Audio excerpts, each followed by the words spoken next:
Turns out, emotional weather versus social calendar. Most of us think we know what keeps our brains sharp as we age. We join book clubs, we take salsa lessons, we force ourselves to brunch with people we haven't seen in 5 years because we read somewhere that social connection is basically a cognitive vitamin. And here's the thing, that advice isn't wrong. But a decade-long study of nearly 2,000 older Chinese adults just revealed something that might make you reconsider your priorities. Your emotional state might actually matter more than your calendar. A lot more. So if you're spending all your energy showing up to things you don't really want to be at, thinking that's what's going to save your mind from decline, this research suggests you might be optimizing for the wrong variable. But what does that actually mean for how you should live? Here's the thing about aging research. We've become obsessed with activity. Move more, stay engaged, keep stimulated. It's the productivity mindset applied to your entire life. And there's solid science behind it. We've known for years that social isolation is genuinely bad for your brain, that sitting around doing nothing accelerates cognitive decline. The research is clear and it's compelling. But there's been this growing whisper in the gerontology world that maybe we're missing something. Maybe staying busy isn't actually the whole story. What if your emotional climate matters as much as what you're doing? What if you could go to every social event and still decline cognitively, simply because you're showing up while anxious or depressed? These questions have been floating around, but nobody had really tested their relative strength head-to-head in a long-term study. Until now. This work comes from researchers at Nantong University in Jiangsu Province, China. The lead team included Gu Wai, Zong J, and Wu Wai, who actually contributed equally to the research, along with Wang Q, Pan L, and Gao J. It's solid interdisciplinary work. The study was published in Frontiers in Psychiatry in May 2026, which means this is fresh data. These aren't researchers working from a hunch or a small grant. They were working with real longitudinal data spanning a full decade, which is the kind of time frame you need to see how things actually play out in people's lives. So here's what they actually did. They took data from the Chinese Longitudinal Healthy Longevity Survey, a massive ongoing project that follows people over years, and zoomed in on 1,847 older adults who were at least 65 years old and didn't have diagnosed dementia when the study started in 2008. Then they followed those same people for 10 years, right through 2018. The key move here is that they didn't just measure their emotions once and their social activities once. They tracked how these things changed over time. Think of it like this. Imagine taking a photo of someone once and trying to predict their future health versus filming them continuously for a decade and watching how their patterns actually evolve.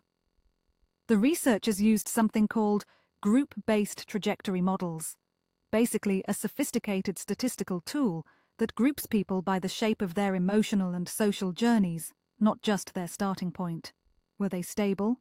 Improving? Getting worse? Getting worse fast? That matters a lot more than a single snapshot. Then here's where it gets interesting. They looked at which group ended up with cognitive impairment down the line, and crucially, they compared which factor was more predictive. Not just social stuff matters or emotions matter, but which one actually matters more. The results are genuinely striking. The group with what they called high rapid increasing emotional negativity, basically people whose negative emotions were going up fast, had a 264% higher risk of cognitive impairment compared to people whose emotions stayed low and relatively stable. To put that in concrete terms, if the stable group had a certain baseline risk, this group's risk nearly quadrupled. That's an odds ratio of 3.64. For context, that's a massive effect size in medical research. That's the kind of number where researchers sit up straight. Meanwhile, the people with low and stable social leisure activities, people basically staying home, did see increased cognitive impairment risk too, but it was an odds ratio of 1.66. Less than half the effect. So yes, being socially isolated matters, but deteriorating emotional health matters about 2.2 times more. And here's the thing that really matters.